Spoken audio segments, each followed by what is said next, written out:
Assalamualaikum warahmatullahi wabarakatuh. Salam sejahtera, salam sehat untuk kita semua. Oke, Bapak Ibu sekalian, teman-teman sekalian. Video kali ini saya akan edukasi tentang peluang bisnis kopi ya per kabupaten kota bersama Bos Indonesia ya. Kopi bersama Bos ini peluangnya seperti apa per kabupaten kota ya. Nanti kita akan kembangkan tentu per kabupaten kota. Oke, kenalkan saya Sugeng Hanto, mentor kopi dan barista LKP Sugeng Sejahtera, penggiat Germas, Gerakan Masyarakat Indonesia Hidup Sehat ya kan. Kemudian inisiator Bos Indonesia. Oke. Bos Indonesia, apa Bos Indonesia? Adalah sekali lagi adalah komunitas bisnis online dan offline sejahtera atau BO-nya bisa berani optimis untuk sehat dan secara Indonesia. Lah komunitas bisnis online dan offline dengan 10 bidang ya. Bidangnya ada 10 ya, dari urusan bisnis online sama urusan kopi, kuliner dan sebagainya ya. Yang bersifat inklusif bukan eksklusif ya. Kalau inklusif itu adalah melibatkan banyak orang, melibatkan banyak pihak, tapi kalau eksklusif lah khusus atau menyendiri. Sekali lagi Bos Indonesia bersifat inklusif. Oke. Kita adalah sinergis dengan program pemerintah. Nah ini ya, program pemerintah kan untuk menuju sehat dari Germas. Germas adalah Gerakan Masyarakat Hidup Sehat sesuai dengan Inpres nomor 1 tahun 2017. Nanti detailnya ada di video-video berikutnya ya. Ada GKN, Gerakan Kewirausahaan Nasional, ya kan ada SMK Bangun Desa. Nah, tentu tujuan kita adalah untuk menuju masyarakat yang lebih sehat, produktif dan sejahtera. Oke, pengembangan Bos Indonesia adalah per kabupaten kota ya, nanti sampai kecamatan sampai kelurahan ya, dengan konsep B2C, B2B, B2G ya. Kemudian tentu kita sinergi dengan pemerintah ya kan. Kemudian akan dibangunkan organisasi pendukungnya baik PT, koperasi dan organisasi lainnya sesuai dengan perkembangan di lapangan. Oke. Bisa lihat kalau kita bicara NKRI ya kan, tentu kita bicara 34 provinsi, 514 kabupaten kota, 7.049 kecamatan dan 83.437 desa atau kelurahan ya. Luar biasa ya dari Indonesia ya. Oke, kalau kita rata-rata ya per kabupaten kota kurang lebih kita 14 kecamatan dan 12 desa atau kelurahan ya. Ini data dari sumbernya. Kemudian kalau dari jumlah penduduk Indonesia data 2020 kurang lebih 270 juta jiwa. Jadi rata-rata per kecamatan kurang lebih 37.500 jiwa atau kurang lebih 3.100 jiwa per desa atau kelurahan. Oke. Target kita nanti adalah komunitas Bos Indonesia adalah per desa keluar adalah 1.000 orang. Nah, kita bicara peluang bis kopi. Kopi ini menarik ya. Kalau bicara kopi menarik karena udah menjadi budaya. Nah, bisa lihat kalau kita bicara budaya kopi tentu kita nggak lepas dengan nama rokok karena biasanya sangat identik ya. Biasanya kalau orang perokok biasanya ngopi.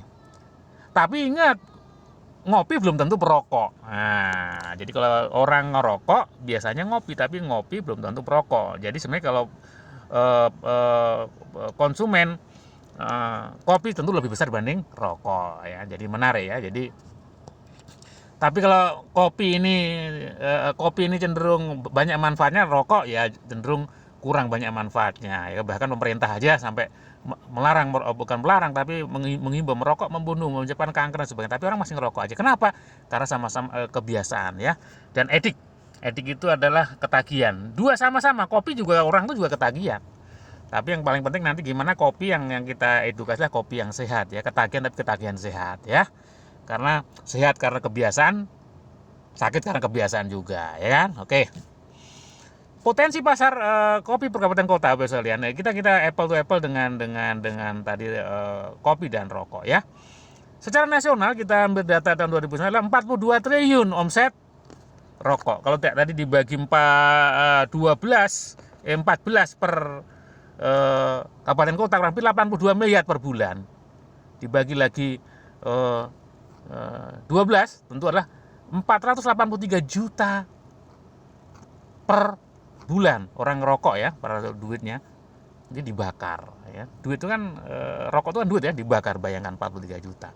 Nah, dari market inilah nanti kita akan edukasi dengan ngopi sehat ya. Kita nggak mulu-mulu, targetnya nggak tahap awal kurang lebih 10% sampai 20% saja ya, kita edukasi dengan tentu ngopi yang sehat. Jadi market cukup besar ya.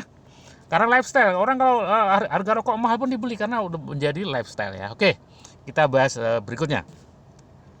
Siapa konsumen rokok? Nah, ini yang menarik Bapak Ibu. Rokok, menurut kata data ID bahwa data BPS bahwa 23,21% penduduk Indonesia merokok pada 2020.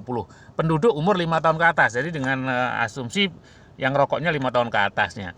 Nah, dari ini kabarnya perokok wilayah pedesaan lebih banyak daripada perkotaan. Nah, ternyata petani nelayan itu banyak merokok. Jadi bahkan, nah ini bahwa sumber liputan.com, Perokok terbanyak di Indonesia itu adalah petani dan nelayan dan buruh. Ya, ini jadi kita nih petani, nelayan dan buruh ya.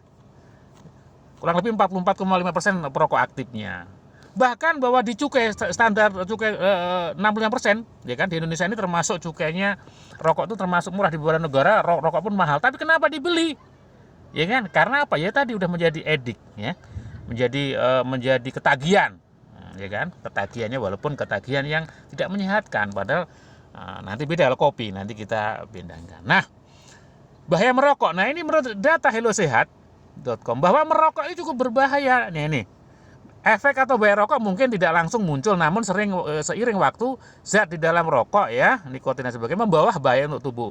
Nah, ini ada kurang lebih 12 risiko kanker, risiko diabetes, sistem imun melemah, penyakit mata dan gangguan penglihatan, luka menjadi susah kering, penyakit gigi dan mulut, gangguan indera pengecap dan penciuman, penyakit kardiovaskuler, masalah sistem pernapasan, ya kan, masalah pada kulit, rambut dan kuku, gangguan kesuburan dan reproduksi dan komplikasi kehamilan. Ini bahaya merokok tuh, bahayanya cukup luar biasa. Tapi masih aja tadi ya 22% lebih Indonesia merokok. Nah, apa alasan sulit berhenti merokok? Nah, ini menurut data dari healthkompas.com adalah 7 alasan.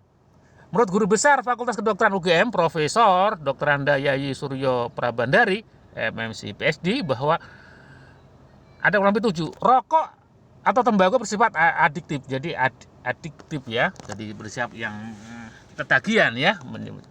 Ya kan, harga rokok terjangkau ya kan, nah, ya kan, dibandingkan ke negara lain Indonesia sangat terjangkau. Kalau ya kan, kebijakan kawasan tanpa rokok belum optimal, pemahaman tentang bahaya merokok belum maksimal ya, belum semua masyarakat berpihak pada tidak merokok, citra rokok ya kan, bahkan dari beberapa iklan yang cukup kuat ya, belum semua profesi kesehatan bersatu padu untuk ya mengedukasi tentang bahaya rokok. Nah, ini kita kalau bicara perjalanan orang merokok nih, dari prasekolah, remaja dewasa. Nah, usia prasekolah merokok karena meniru orang lain di sekitarnya ya, meniru orang lain. Logika berpikir belum berkembang karena meniru aja, karena temannya saudara yang ngerokok ya kan.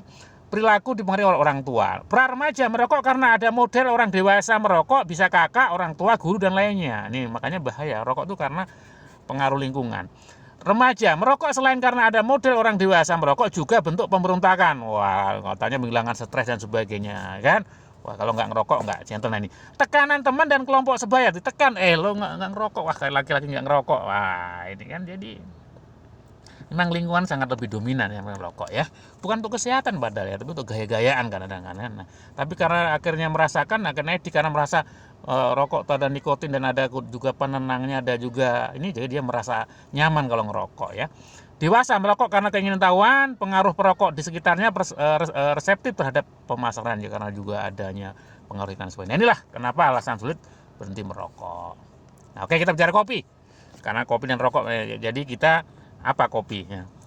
Nah, kalau bicara kopi tentu kebetulan kita punya kompeten tentang bicara kopi ini dari sertifikat dari Badan Nasional Sertifikasi Profesi ya, tentang kopi ya.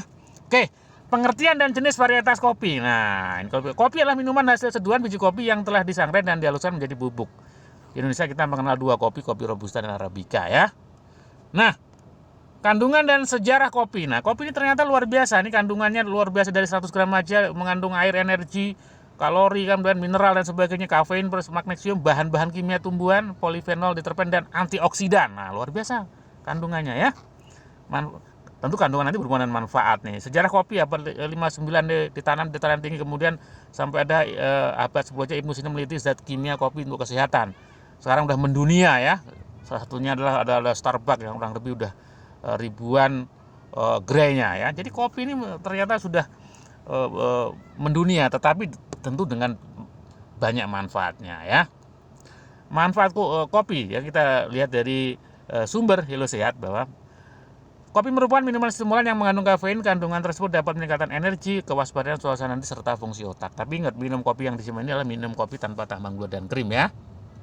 Nah, kurang lebih ada 7 manfaat ya. Nah, ini menjaga kesehatan jantung, mempertahankan berat badan ideal, mengurangi risiko diabetes tipe B, menjaga kesehatan otak, menjaga organ hati, mengurangi risiko kanker, mengurangi risiko batuk tubuh. Nanti kita bisa cek di Hello Sehat atau ada video tentang edukasi manfaat ini ya. Jadi begitu banyak manfaatnya ya.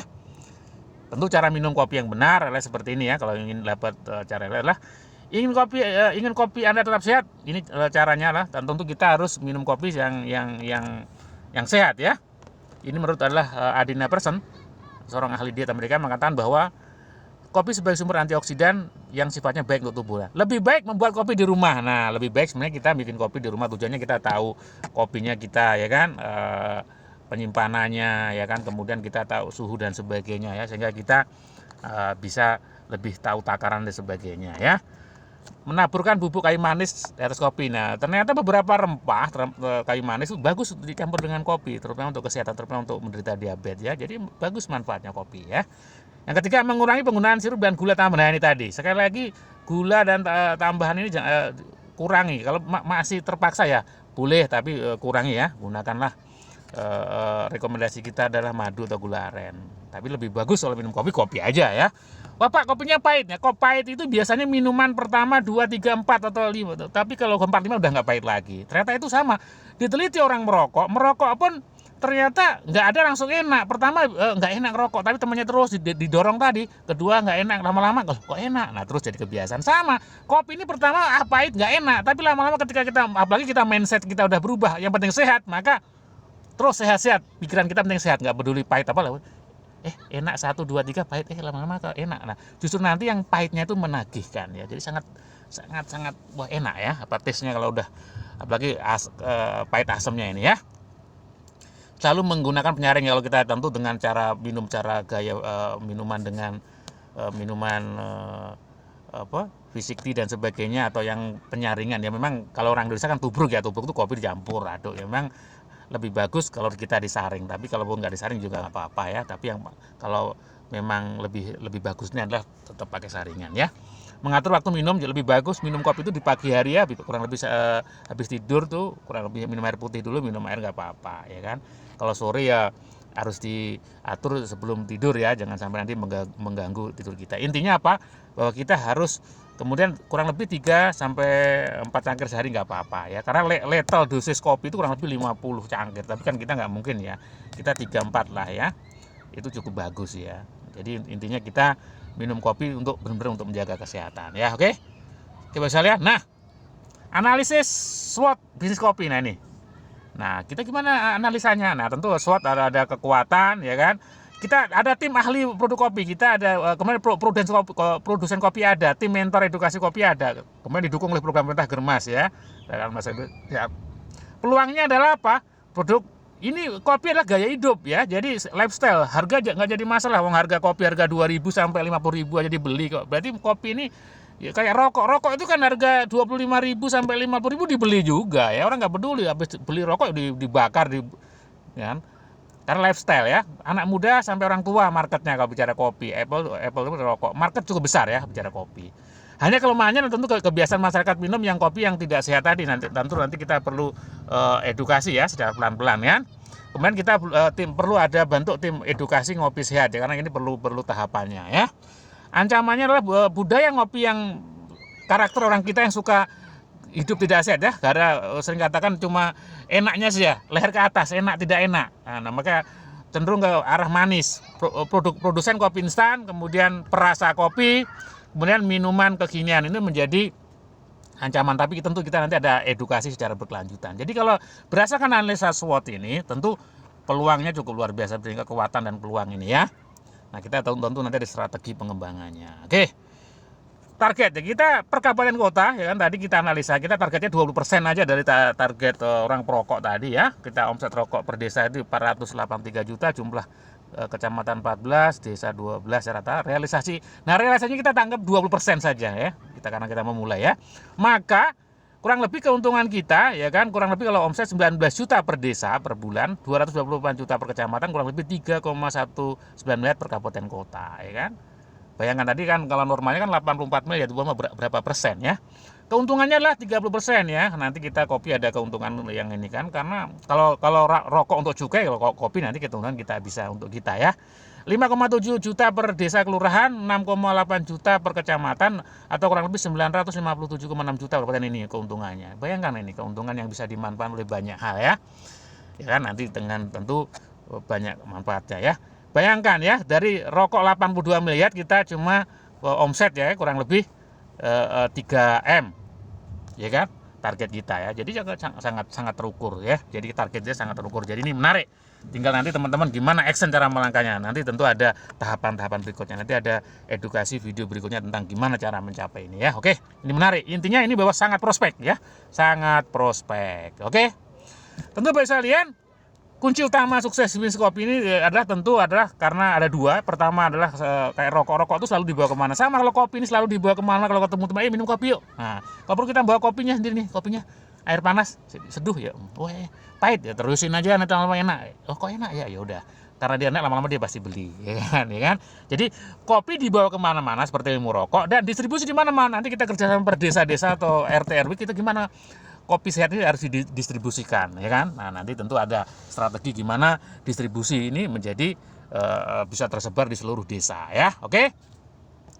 Tentu Bapak sekalian nanti sinergi. Jadi suksesnya nanti edukasi kopi sehat dan ini bersama bosnya adalah ada 4 pilarnya ya untuk sukses. Ada konsumen, ada reseller, ada pengelola, ada investor. Jadi nanti ada 4 hal inilah yang harus sinergi ya. Nanti ada edukasi detail tentang tahapan-tahapannya. Intinya Bapak sekalian, kita mulai dari sekarang bahwa gimana edukasi ngopi sehat yang sesuai dengan produk gemas saja, yang rokok yang merusak saja laku, kenapa yang menyatakan nggak laku, tergantung mindset teman-teman. Gimana ini, peluang atau ancaman? Kalau kita peluang maka kita lakukan action. Intinya Bapak sekalian, sukses by design. Yuk kita mendesain gimana tahap demi tahap bahwa keberhasilan harus direncanakan secara matang ya dan dikerjakan. Intinya kita mulai dari sekarang untuk masyarakat Indonesia yang lebih sehat, lebih produktif dan sejahtera. Oke, misalnya sampai jumpa di edukasi video berikutnya ya. Intinya segera ambil peluang, kita action ya kan dengan strategi-strategi yang gitu ya kan. Intinya kita harus sukses dari sekarang dan sukses direncanakan. Sekali lagi, sukses by design. Indonesia sehat, Indonesia maju, Indonesia kuat, Indonesia menang. Terima kasih. Wassalamualaikum warahmatullahi wabarakatuh.